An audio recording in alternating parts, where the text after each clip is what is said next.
പകരക്കാരനില്ലാത്ത പിണറായിയാണോ എന്നുള്ളതാണ് ചോദ്യം. ജീവിതത്തിൻ്റെ ഒരു തത്വശാസ്ത്രം അനുസരിച്ച് ആരും ആർക്കും പകരമാവില്ല എന്നതാണ്. കമ്മ്യൂണിസ്റ്റ് പാർട്ടിയിൽ പ്രത്യേകിച്ചും പകരക്കാരനില്ലാത്ത ഒരാൾ വരുമ്പോൾ ആ പാർട്ടി കമ്മ്യൂണിസ്റ്റ് പാർട്ടി അല്ലാതായിത്തീരും. അതാണ് കമ്മ്യൂണിസ്റ്റ് പാർട്ടിയുടെ ആശയം. അവരുടെ വ്യക്തി അപ്രധാനമാണ്, സംഘടനയും ആ സംഘടനയുടെ രാഷ്ട്രീയവുമാണ് പ്രധാനം. ഒരാൾ മുഖ്യമന്ത്രി ആവുന്നതോ പാർട്ടി സെക്രട്ടറി ആവുന്നതോ ഏതാണ് ഏറ്റവും മികച്ചതെന്നൊരു കമ്മ്യൂണിസ്റ്റ് നേതാവിനോട് ചോദിച്ചാൽ അയാൾ മറുപടി പറയുക പാർട്ടി സെക്രട്ടറി ആയതല്ലെങ്കിലും പാർട്ടിയുടെ അംഗമായി തുടരുന്നതാണ് എൻ്റെ രാഷ്ട്രീയം എന്ന് പറയുന്നതാണ് CPM-ൻ്റെയും ഇടതുപക്ഷത്തിൻ്റെയും രാഷ്ട്രീയം. അതുകൊണ്ട് തന്നെ പാർട്ടി സെക്രട്ടറിയിൽ നിന്ന് മുഖ്യമന്ത്രിയായിട്ടുള്ള പരിണാമം യഥാർത്ഥത്തിൽ പിണറായി വിജയനെ ഏതെങ്കിലും തരത്തിൽ മഹത്വവൽക്കരിച്ചു എന്നുള്ളത് ഒരു വലതുപക്ഷാഖ്യാനമാണ് എന്നുള്ളതാണ് എൻ്റെ ടേക്ക് ഈ വിഷയത്തിൽ. പക്ഷേ അപ്പോഴും അദ്ദേഹത്തിന് സംഭവിച്ച രാഷ്ട്രീയ പരിണാമത്തെക്കുറിച്ച് പറയുക തന്നെ വേണം. എങ്ങനെ 16 വർഷം പാർട്ടി സെക്രട്ടറി ആയിട്ടിരിക്കുകയും 10 വർഷം കേരളത്തിൻ്റെ മുഖ്യമന്ത്രിയായിരിക്കുകയും 2 വർഷത്തോളം വിദ്യുച്ഛക്തി വകുപ്പ് മന്ത്രിയായിരിക്കുകയും ചെയ്തു എന്ന നിലയിലാണ് നമ്മൾക്ക് പിണറായി വിജയനെ അറിയാവുന്നത്. പക്ഷേ നമുക്കറിയാത്തൊരു പിണറായി വിജയനെ കണ്ണൂരുകാർക്കറിയാം, പിണറായിക്കാർക്കറിയാം, തലശ്ശേരിയിലെ പാറപ്പുറത്തെ പള്ളിക്കാർക്കറിയാം. അത് പിണറായി വിജയൻ്റെ കറകളഞ്ഞ മതസൗഹാർദ്ദത്തിൻ്റെയും മതമൈത്രിയുടെയും മതേതരത്വത്തിൻ്റെയും ഒക്കെ സംഘപരിവാർ വിരുദ്ധ രാഷ്ട്രീയത്തിൻ്റെയും ഇടപെടലിലാണ് പിണറായി വിജയനെ അടയാളപ്പെടുത്തിയിരിക്കുന്നത്. എന്നാൽ ആ പ്രതിച്ഛായയ്ക്കാണ് അടുത്ത ഇടയായി വലിയ മാറ്റം സംഭവിച്ചു എന്ന തരത്തിലുള്ള വലിയ പ്രചരണങ്ങൾ നടക്കുന്നത്. ഞാനിവിടെ പറയാൻ ഉദ്ദേശിക്കുന്നത് 2 കാര്യങ്ങളാണ്. ഒന്ന്, പിണറായി വിജയനിൽ സംഭവിച്ച വലിയ രാഷ്ട്രീയ മാറ്റത്തെ ഒരു രാഷ്ട്രീയ വിദ്യാർത്ഥി എന്ന നിലയിൽ രേഖപ്പെടുത്തുന്നത് എങ്ങനെയാണ്. 2, പിണറായി വിജയനെതിരെ നടക്കുന്ന ഏറ്റവും ഗുരുതരമായ പരാമർശം അതെങ്ങനെയാണ് അടിസ്ഥാന വിരുദ്ധമാവുന്നത് എന്നുള്ളതാണ്. അതായത് പിണറായി വിജയൻ ഒരു മൃദു ഹിന്ദുത്വ സമീപനം വെച്ചു പുലർത്തുന്ന ബി ജെ പിയുടെ ഹിന്ദുത്വ രാഷ്ട്രീയത്തോട് ചേർന്ന് നിൽക്കുന്ന ഒരു നേതാവായി മാറിക്കഴിഞ്ഞിരിക്കുന്നു എന്ന വലതുപക്ഷ പ്രചരണം എത്രമാത്രം അവാസ്തവമാണ്. ഈ 2 കാര്യങ്ങളാണ് ഞാൻ പറയാൻ ഉദ്ദേശിക്കുന്നത്. ആദ്യത്തെ ഭാഗത്തേക്ക് വന്നാൽ നോക്കൂ, പിണറായി വിജയൻ എന്ന സംഘടനാ മികവുള്ള ഒരു സെക്രട്ടറി, കർക്കശക്കാരനായ സംഘടനാ മികവുള്ള, അന്നും ഇന്നും ഞാൻ കോട്ട് ചെയ്യുന്നത് ഇന്നിപ്പോൾ പുറത്തു വന്നിരിക്കുന്ന KS രാധാകൃഷ്ണൻ്റെ ഫേസ്ബുക്കിലെ വാക്കുകളാണ്. അന്നും ഇന്നും എന്നും പിണറായി വിജയൻ പാർട്ടിക്ക് കീഴെയാണ് ജീവിച്ചത്. പാർട്ടിക്ക് മുകളിൽ ഒരു നിമിഷം പോലും പിണറായി വിജയൻ ജീവിച്ചിട്ടില്ല. അതുകൊണ്ടാണ് ശംഖുമുഖത്തെ ആ പരാമർശം ബക്കറ്റിലെ തിരക്ക് ശേഷിയില്ല എന്ന് തിരിച്ചറിയുന്നൊരു പാർട്ടി പ്രവർത്തകനാണ്. ഏറ്റവും ഒടുവിൽ വന്ന അഭിമുഖത്തിൽ മോഹൻലാലിനോട് പിണറായി വിജയൻ പറയുന്നൊരു വാചകമുണ്ട്. ആരെയാണ് താങ്കൾക്ക് ഭയം എന്ന് ചോദിക്കുമ്പോൾ അദ്ദേഹം പറയുന്നത് ഞാൻ പാർട്ടിക്ക് കീഴടങ്ങി ജീവിക്കുന്ന ഒരു നേതാവാണ് എന്ന് പറയുന്നുണ്ട്. നോക്കൂ, അടിമുടി കേഡറാണ് പിണറായി വിജയൻ. നമ്മൾ സാധാരണ സഖാക്കളോട് സംസാരിക്കുമ്പോൾ പറയുന്നൊരു കാര്യമുണ്ട്, പിണറായി എന്നാൽ പാർട്ടിയാണ്, തിരിച്ചല്ല കേട്ടോ. എന്ന് പറഞ്ഞാൽ ഏതർത്ഥത്തിലാണ്? ഇന്ത്യ ഈസ് ഇന്ദിര എന്ന അർത്ഥത്തിലല്ല, ഇന്ദിര ഈസ് ഇന്ത്യ എന്ന അർത്ഥത്തിലല്ല. അടിമുടി പാർട്ടിയാണെന്ന് പറഞ്ഞാൽ പാർട്ടിയെ ഹൈജാക്ക് ചെയ്ത നേതാവെന്നല്ല. പാർട്ടിയുടെ രാഷ്ട്രീയവും അതിൻ്റെ പ്രാക്സിസ് എന്താണ്, അതിൻ്റെ പ്രായോഗിക തലത്തിലൊരു പാർട്ടി എങ്ങനെയായിരിക്കണം എന്നുള്ളതിനെക്കുറിച്ചുള്ള ഉത്തമ രാഷ്ട്രീയ ബോധമുള്ള ഒരാളാണ്. എന്നാൽ അതേസമയം ആ പാർട്ടി സെക്രട്ടറിയിൽ നിന്ന് ഭരണതലത്തിലേക്ക് വരുമ്പോഴോ അദ്ദേഹം കർക്കശക്കാരനായ ഒരു സംഘടനാ നേതാവ് എന്ന നിലയിൽ നിന്ന് ഒരു ബഹുജന നായകനായിട്ട് മാറുന്ന ചിത്രമാണ് നമ്മൾ കാണുന്നത്. 2021 തന്നെയാണ് ഇതിൻ്റെ ഏറ്റവും നല്ല എക്സാമ്പിൾ. നോക്കൂ, ഭരണത്തുടർച്ച കേരളത്തിൽ സാധ്യമാകുന്ന ഒരു നേതാവ് എന്ന നിലയിൽ മാത്രമല്ല, അദ്ദേഹം ആ സമയത്ത് നേരിട്ട കൊടുങ്കാറ്റുകൾ ചെറുതാണോ? ഇത്രയധികം പാർട്ടി സെക്രട്ടറി ആയിട്ടിരിക്കുമ്പോഴും മുഖ്യമന്ത്രി ആയിട്ടിരിക്കുമ്പോഴും മാധ്യമ വിചാരണ നേരിട്ടൊരു നേതാവുണ്ട്. നമ്മൾ പറയും ശരിയാണ്, കരുണാകരൻ മാധ്യമ വിചാരണ നേരിട്ടിട്ടുണ്ട്. കരുണാകരനെ മാധ്യമങ്ങളുടെ വിചാരണയിലൂടെ തന്നെയാണ് പുറത്താക്കിയതും. വലിയ രീതിയിലുള്ള പ്ലോട്ടുകൾ അദ്ദേഹത്തിൻ്റെ പാർട്ടിയിൽ നിന്ന് തന്നെ മാധ്യമങ്ങളിലൂടെ പ്ലാൻ ചെയ്യപ്പെട്ടിട്ടുണ്ട്. നമ്മൾ കേട്ടിട്ടുള്ളതല്ലേ, ഈ ചാര കഥകളെല്ലാം കേട്ടിട്ടുണ്ട്. പക്ഷേ പിണറായിയുടെ കാര്യത്തിൽ അങ്ങനെയല്ല. പിണറായിയുടെ കാര്യത്തിൽ ഒരു മാധ്യമ പരിഗണനയും കിട്ടിയിട്ടില്ല. അദ്ദേഹത്തിൻ്റെ ശരീരഭാഷ മുതൽ അദ്ദേഹത്തിൻ്റെ മക്കളെ വെറുതെ വിട്ടോ, എപ്പോൾ മുഖ്യമന്ത്രിയാകുന്നതിനും മുൻപുള്ള കാലത്തെ കഥയാണ് ഞാൻ പറയുന്നത്, ഭാര്യയെ വെറുതെ വിട്ടോ, കമല ഇൻ്റർനാഷണലിനെ വെറുതെ വിട്ടോ, അദ്ദേഹത്തിൻ്റെ പേരിൽ അദ്ദേഹം സിംഗപ്പൂരിൽ തുടങ്ങാൻ പോകുന്ന ഫാക്ടറിയെക്കുറിച്ചും അദ്ദേഹത്തിൻ്റെ മകൻ്റെയും മകളുടെയും പേരിലുള്ള സ്വത്തുക്കളെക്കുറിച്ചുമുള്ള എത്രയെത്ര കഥകളാണ് നമ്മൾ കേട്ടത്.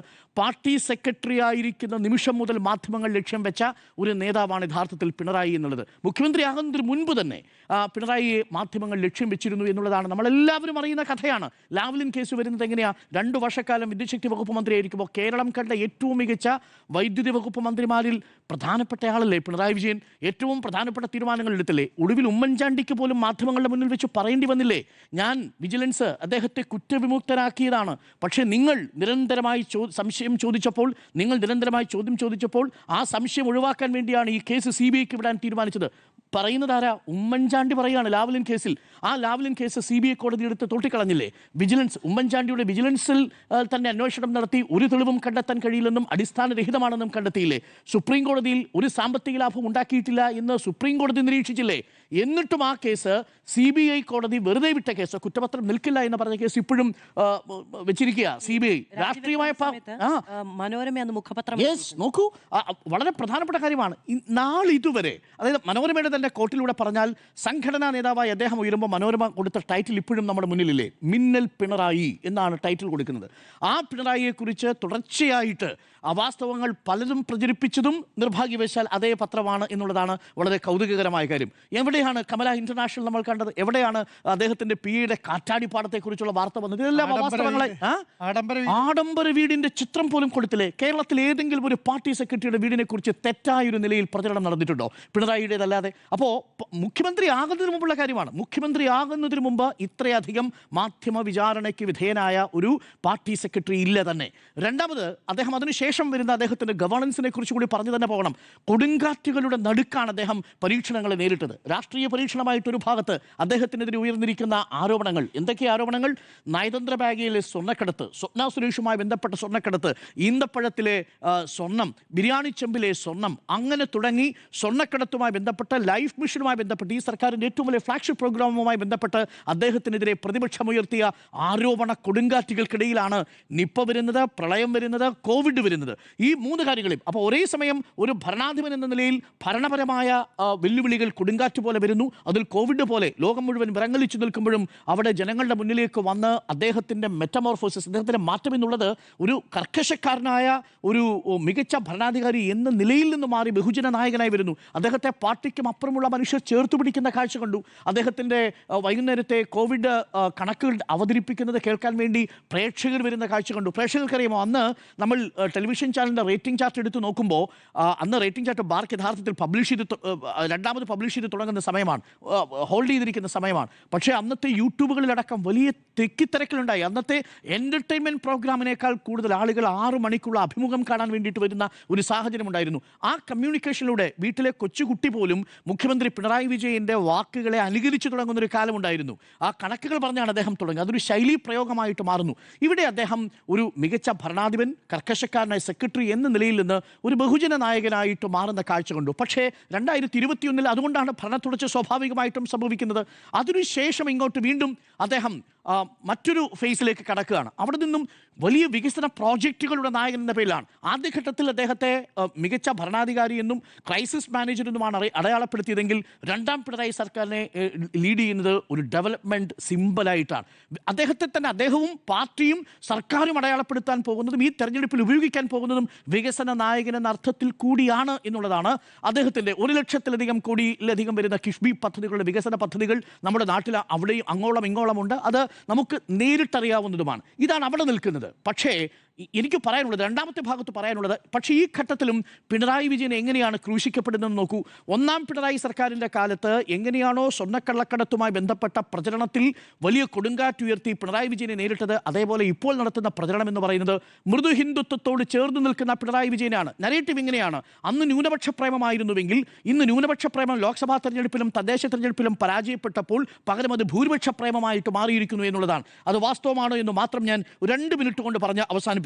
3-4 എക്സാമ്പിൾസ് പറയാം. ഞാൻ 2021 നിന്ന് തുടങ്ങാം എന്ന് കരുതുന്നു. 2021 മാർച്ച് മാസം 7-ാം തീയതി BJPയുടെ അന്നത്തെ സംസ്ഥാന പ്രസിഡന്റ് K. സുരേന്ദ്രൻ നയിക്കുന്ന കേരള യാത്രയ്ക്ക് ശംഖുമുഖത്ത് വെച്ച് അമിത്ഷാ ചില ചോദ്യങ്ങൾ ചോദിക്കുന്നുണ്ട് മുഖ്യമന്ത്രിയോട്. ആ ചോദ്യങ്ങൾക്ക് മറുപടിയായിട്ട് തൊട്ടടുത്ത ദിവസം ധർമ്മടത്ത് മുഖ്യമന്ത്രി നടത്തുന്ന ഒരു പ്രസംഗമുണ്ട്. ആ പ്രസംഗത്തിൽ മുഖ്യമന്ത്രി പറയുന്ന കാര്യം ഇതാണ്: ദേശീയ മാധ്യമങ്ങൾ അടക്കം അത് പ്രസിദ്ധീകരിക്കുമ്പോൾ എന്നോട് കുറേ ചോദ്യങ്ങൾ ചോദിച്ചു. ഞാനേതായാലും ഏതെങ്കിലും തട്ടിക്കൊണ്ടുപോകലിൻ്റെ ഭാഗമായി ജയിലിൽ കിടന്നിട്ടില്ല. കൊലപാതകം, അപഹരണം, നിയമവിരുദ്ധ പിന്തുടരൽ തുടങ്ങിയ ഗുരുതര കേസുകൾ നേരിട്ടത് നിങ്ങളാണ്. ആരോടാ പറയുന്നത്? അമിത്ഷായോട് നേരിട്ട്. എന്നിട്ട് പറയുന്നു, പിണറായി വിജയനെ ഈ നാട്ടുകാർക്കറിയാം. നിങ്ങളുടെ സംസ്കാരം വെച്ച് മറ്റുള്ളവരെ അളക്കരുത്. ഇത് നാട് വേറെയാണ്. നിങ്ങളുടെ രീതികൾ ഇവിടെ ചെലവാകുമെന്ന് കരുതരുത് എന്ന് പറയുന്നത്. നോക്കൂ, ആ സർക്കാർ എൻ ഐ യുടെ കീഴിൽ പോലും CBIയുടെ കീഴിൽ EDയുടെ കീഴിൽ വരാവുന്ന എല്ലാ നാഷണൽ ഏജൻസിയും സ്വർണ്ണക്കടത്തുമായി ബന്ധപ്പെട്ട് വട്ടമിട്ട് പറക്കുന്ന സമയത്ത് ആഭ്യന്തര വകുപ്പ് മന്ത്രിയെ ഈ സ്വന്തം മണ്ഡലത്തിൽ വെച്ച് വെല്ലുവിളിക്കുന്ന പിണറായി വിജയനെ കാണാം 2021. ആ പിണറായി വിജയന് മൃദുഹിന്ദുത്വ സമീപനമുണ്ട് എന്നുള്ളത് വിശ്വസിക്കുമോ എന്നുള്ളതാണ് ആദ്യത്തെ ചോദ്യം. രണ്ടാമത്, ഏറ്റവും ഒടുവിൽ 2025 ഡിസംബർ മാസം 28 ഏറ്റവും ഒടുവിലത്തെ കഥയാണ് ഞാൻ പറയുന്നത്. തൃശ്ശൂർ ജില്ലയിലെ മറ്റത്തൂർ ഗ്രാമപഞ്ചായത്തിലെ തദ്ദേശ സ്വയംഭരണ തെരഞ്ഞെടുപ്പിൽ ജയിച്ച 8 അംഗങ്ങളും BJPയിലേക്ക് പോകുന്ന സാഹചര്യത്തിൽ അദ്ദേഹം നടത്തിയൊരു പ്രസ്താവനയുണ്ട്. വാചകം ഇങ്ങനെയാണ്: ടു കോട്ട് പിണറായി വിജയൻ, ഒറ്റച്ചാട്ടത്തിന് BJPയിലെത്താൻ തക്കം പാർത്തിരിക്കുന്ന പാർട്ടിയാണ് കോൺഗ്രസ്. ആ ചാട്ടമാണ് തൃശ്ശൂർ ജില്ലയിലെ മറ്റത്തൂരിൽ കണ്ടത്. കോൺഗ്രസ് സ്ഥാനാർത്ഥികളായി മത്സരിച്ച് പഞ്ചായത്ത് അംഗങ്ങളായ മുഴുവൻ പേരും കൂറുമാറി. കേരളം പരിചയിച്ച രാഷ്ട്രീയ കാഴ്ചയല്ല ഇത് എന്നാണ്. തുടർന്ന് അദ്ദേഹം ദീർഘമായിട്ട് അരുണാചൽ പ്രദേശിൽ സംഭവിച്ചത് എന്താണ്, ഗോവയിൽ സംഭവിച്ചത് എന്താണ് എന്നതിനെക്കുറിച്ച് വിശദീകരിക്കുന്നുണ്ട്. ഇനി മറ്റൊരു ഇൻസ്റ്റൻസ് പറയാം. അദ്ദേഹം ഈ മഹാരാഷ്ട്രയിലെ മന്ത്രി, BJP മന്ത്രി നിതേഷ് റാണ കേരളം മിനി പാകിസ്ഥാനാണ് എന്നൊരു പ്രസ്താവന നടത്തിയിരുന്നു. അതിന് 2024 ഡിസംബർ 31 മുഖ്യമന്ത്രി പിണറായി വിജയൻ നൽകുന്നൊരു മറുപടിയുണ്ട്. സംഘപരിവാറിന് കേരളത്തോടുള്ള അടിസ്ഥാന സമീപനമാണ് മഹാരാഷ്ട്ര മന്ത്രിയുടെ വാക്കുകളിൽ വെളിവാക്കപ്പെടുന്നത്. തങ്ങൾക്ക് സ്വാധീനമുറപ്പിക്കാൻ പ്രയാസമുള്ള ഭൂപ്രദേശത്തെ അപരവൽക്കരിച്ചും വിദ്വേഷ പ്രചരണങ്ങൾ നടത്തിയും ഒറ്റപ്പെടുത്തി കളയാമെന്നാണ് സംഘപരിവാർ കരുതുന്നത്. പറയുന്നത് പിണറായി വിജയൻ. ആ പിണറായി വിജയനാണോ മൃദുഹിന്ദുത്വ സമീപനമുണ്ട് എന്ന് പറയുന്നത്? ഗുരുതരമായ സത്യപ്രതിജ്ഞാ ലംഘനം നടത്തിയ മന്ത്രിയുടെ നടപടിയോട് രാജ്യം ഭരിക്കുന്ന പാർട്ടി പ്രതികരിക്കാത്തത് ആശ്ചര്യജനകമാണ് എന്ന് പറയുന്നു. ഇനി 2025 ഡിസംബർ മാസം 19 കേരളത്തിലെ അന്താരാഷ്ട്ര ചലച്ചിത്രമേളയിൽ ചില സിനിമകൾക്ക് കേന്ദ്ര സർക്കാർ അനുമതി നിഷേധിച്ച സംഭവം വലിയ വാർത്തയായ സാഹചര്യത്തിൽ, ബീഫ് എന്ന സിനിമയ്ക്ക് പോലും അന്ന് നിഷേധമുണ്ടാകുന്ന സാഹചര്യത്തിൽ മുഖ്യമന്ത്രി പിണറായി വിജയൻ പറഞ്ഞ വാക്കുകൾ 2025 ഡിസംബർ 19: ജനാധിപത്യ വിരുദ്ധമായ ഏത് ഫാസിസ്റ്റ് നടപടിയെയും ചെറുത്തുകൊണ്ട് IFFK ഇവിടെ തന്നെ ഉണ്ടാവും. 30ാമത് കേരള രാജ്യാന്തര ചലച്ചിത്രമേളയിൽ പ്രദർശിപ്പിക്കേണ്ടിയിരുന്ന സിനിമകൾക്ക് പ്രദർശനാനുമതി നിഷേധിച്ച യൂണിയൻ സർക്കാർ നടപടി അംഗീകരിക്കാൻ കഴിയില്ല. ഇത്തരത്തിലുള്ള കത്രിക വെക്കലുകൾക്ക് പ്രബുദ്ധ കേരളം വഴങ്ങില്ല എന്നാണ്. എന്നിട്ട് പറയുന്നു, പ്രദർശനാനുമതി നിഷേധിക്കപ്പെട്ട എല്ലാ സിനിമകളും മേളയിൽ പ്രദർശിപ്പിക്കും. കേന്ദ്ര സർക്കാരിനോട് വഴങ്ങിയ പിണറായിയുടെ ശബ്ദമാണോ നമ്മൾ കേൾക്കുന്നത്?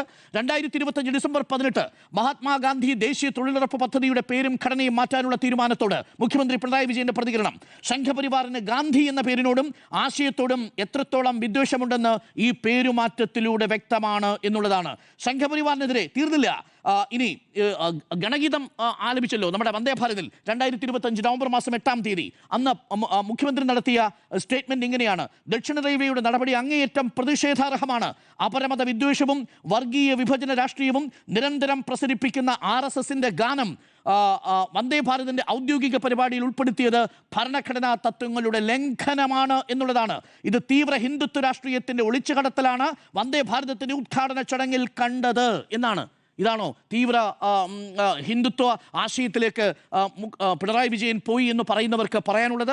ഷുവേറിന്റെ രാഷ്ട്രീയത്തെക്കുറിച്ച് പറയുന്നു. 2025 ഒക്ടോബർ 6 സംഘപരിവാർ നട്ടുവളർത്തിയ വിദ്വേഷത്തിന്റെ വിഷമാണ് ഇന്ന് സുപ്രീം കോടതിയിൽ ചീഫ് ജസ്റ്റിസ് BR ഗവായിക്ക് നേരെ ട്വീറ്റ് ചെയ്ത് ബഹുമാനപ്പെട്ട ചീഫ് ജസ്റ്റിസ് BR ഗവായിക്ക് നേരെ കോടതി മുറിയിൽ നടന്ന ആക്രമണശ്രമത്തെ ശക്തമായി അപലപിക്കുന്നു. സനാതനധർമ്മത്തിനെതിരെ പ്രവർത്തിക്കുന്നു എന്ന് ആരോപിച്ചാണ് ഒരു അഭിഭാഷക വേഷധാരി ഷൂ എറിയാനാഞ്ഞത് എന്ന് പറയുന്നുണ്ട്. അപരവിദ്വേഷവും ജനിപ്പിക്കുന്ന വെറുപ്പും അപരവിദ്വേഷവും ജനിപ്പിക്കുന്ന പ്രത്യയശാസ്ത്രത്തിന്റെ ഉൽപ്പന്നങ്ങളാണ് പരമോന്നത കോടതിക്കകത്ത് പോലും ഉണ്ടാകുന്നത്. പറഞ്ഞു തുടങ്ങിയാൽ തീരുമോ? ഈ സംഘപരിവാറിനോട് സന്ധിയില്ലാത്ത വിധം പോരാട്ടം നടത്തുമ്പോൾ ആ പിണറായി വിജയനെ ലേബലൊട്ടിക്കുകയാണ്. മൃദു ഹിന്ദുത്വ സമീപനം നടത്തുന്നു. എന്താ എക്സാമ്പിൾ? അവിടെ പമ്പയിൽ വെച്ച് നടന്ന ആഗോള അയ്യപ്പ സംഗമത്തിൽ വെള്ളാപ്പള്ളി നടേശനെ കാറിൽ കയറ്റി കൊണ്ടുപോയതാണ് വലിയ കുറ്റം. അതുകൂടി പറഞ്ഞ് ഞാൻ അവസാനിപ്പിക്കാം. എന്താ യഥാർത്ഥത്തിൽ അവിടെ സംഭവിച്ചത്? മറ്റൊരു വാഹനത്തിനും ആ വേദിയുടെ മുന്നിലേക്ക് പ്രവേശനം ഉണ്ടായിരുന്നില്ല.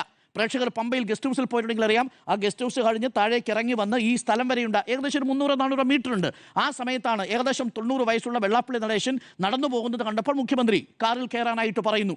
അവിടെ ഒരുമിച്ചിറങ്ങുന്നു. ഇതാണ് അവിടെ സംഭവിച്ചത്. അല്ലാതെ എല്ലാ വാഹനങ്ങളും പോകുന്നൊരു നിരത്തിലല്ല മുഖ്യമന്ത്രി പിണറായി വിജയൻ വെള്ളാപ്പള്ളിയെ കൂട്ടിക്കൊണ്ടു പോയത് എന്നതുകൂടി പ്രേക്ഷകർ ഓർമ്മിക്കണം. അപ്പോൾ ഇത് രണ്ടും ചേർക്കുമ്പോൾ വലിയ രീതിയിലുള്ള പ്രചരണ തന്ത്രങ്ങളെ എക്കാലത്തും നേരിട്ട ഒരു നേതാവ് എന്ന നിലയിലാണ് പിണറായി വിജയനെ ഞാൻ കാണുന്നത്. ഞാൻ പിണറായി ഭക്തനൊന്നുമല്ല. അദ്ദേഹം ചെയ്ത ഒരുപാട് ഭരണപരമായിട്ടുള്ള പ്രശ്നങ്ങളെ ഞാൻ ഇതേ വേദിയിലിരുന്ന് ആഭ്യന്തര വകുപ്പ് മന്ത്രി എന്ന നിലയിൽ അദ്ദേഹം ഇന്നും നമ്മൾ റിപ്പോർട്ട് ചെയ്യുന്നത് ഒരു കസ്റ്റഡി മർദ്ദനത്തിന്റെ വാർത്തയാണ്. ഫോർട്ട് പോലീസിൽ നിന്ന് വരുന്നത്. വീഴ്ചകൾ ഉണ്ടായിട്ടുണ്ട്, പക്ഷേ ആ വീഴ്ചകളൊക്കെ വിമർശനത്തിന് അദ്ദേഹത്തെ വിധേയനാക്കാം. പക്ഷേ അവാസ്തവമായ പ്രചരണങ്ങൾ കൊണ്ട് പിണറായിയെ നേരിട്ടിരുന്നു എന്നുള്ളത് വാസ്തവമാണ്. സെക്രട്ടറി ആയിരിക്കുമ്പോൾ, മുഖ്യമന്ത്രി ആയിരിക്കുമ്പോൾ, ഇപ്പോഴും ഒറ്റ കാര്യം കൂടി പറയാം. പാറപ്പുറത്ത് പള്ളിയിൽ അദ്ദേഹത്തിന്റെ പേരിലുള്ള ഏറ്റവും വലിയ ആരോപണം ചില ലീഗ് നേതാക്കന്മാർ ഉന്നയിച്ചെന്താണെന്നറിയാമോ?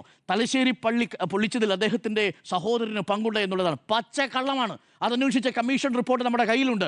മാത്രമല്ല, വളരെ കൃത്യമായി ഏറ്റവും ഒടുവിൽ നടന്നൊരു ചടങ്ങിൽ പോലും ഈ തലശ്ശേരിയിലെ പാറപ്പുറത്ത് ജുമാ മസ്ജിദിലെ ഭാരവാഹികൾ പാറപ്പുറത്ത് പള്ളിയിൽ തലശ്ശേരി കലാപത്തിന് ഈ പാറപ്പുറത്ത് പള്ളിക്ക് കാവൽ നിന്ന അന്നത്തെ പാർട്ടി നേതാവായ പിണറായി വിജയനെ ആദരിച്ചുകൊണ്ട് സമ്മാനം കൊടുക്കുന്നുണ്ട്. ഈ പാറപ്പുറത്തെ ജുമാ മസ്ജിദിലെ ഭാരവാഹികൾ ഇപ്പോ സംഭാവനകൾ പറഞ്ഞിട്ടുണ്ട്. ഒരു കലാപം തീയായി അഗ്നിയായി ആളിപ്പടരുന്നതിന് മുൻപിൽ നെഞ്ചുവിരിച്ചുന്ന നേതാക്കളുടെ മുൻപിൽ പിണറായി വിജയനുണ്ടെന്നേ. ഒരു പള്ളിക്ക് കാവൽ നിന്ന മനുഷ്യനാണ് എന്നതുപോലും മറന്നുകൊണ്ടാണ് അതാ പള്ളിയിലെ മനുഷ്യൻ ഇപ്പോൾ ആദരവോടുകൂടി അദ്ദേഹത്തിന് സമ്മാനങ്ങൾ നൽകുന്നുണ്ട്. അത് ചരിത്രത്തെ ഒരിക്കൽ കൂടി ഓർമ്മിപ്പിക്കലാണ് എന്നുള്ളതാണ്. അപ്പോൾ ഈ പിണറായി വിജയനെതിരെ കള്ളത്തരം പറയുമ്പോൾ ഇത്തരം വസ്തുതകൾ കൂടി ചരിത്രത്തിലുണ്ട് എന്നത് ഓർമ്മിപ്പിക്കാൻ വേണ്ടി പറഞ്ഞുവെന്ന് മാത്രമേ ഉള്ളൂ. അതുകൊണ്ട് തന്നെ പിണറായി ഇക്കുറി നയിക്കുന്നു എന്നാണ് പോളിറ്റ് ബ്യൂറോയുടെ തീരുമാനം. അദ്ദേഹം ധർമ്മടത്ത് നിന്ന് മത്സരിക്കും. ഇക്കുറിയും ക്യാപ്റ്റൻ ആയി പിണറായി വിജയൻ ഈ തെരഞ്ഞെടുപ്പിനെ നയിക്കാനുണ്ടാവും എന്ന് തന്നെയാണ്. പകരക്കാരനില്ലേ എന്ന ചോദ്യത്തിന് ഫിലോസഫിക്കലായി പറഞ്ഞാൽ എല്ലാവർക്കും പകരക്കാരുണ്ടാവും. പക്ഷേ നിലവിൽ പിണറായി ആർജിച്ചെടുത്ത 16 വർഷത്തെ പാർട്ടി സെക്രട്ടറി, 10 വർഷത്തെ മുഖ്യമന്ത്രി പദവി, അദ്ദേഹത്തിന്റെ ജീവിതകാലത്തോളം പോന്ന പാർട്ടി പരിചയം, ഇതെല്ലാം അതുല്യമാണ് എന്ന് പറയാതെ നിവൃത്തിയില്ല.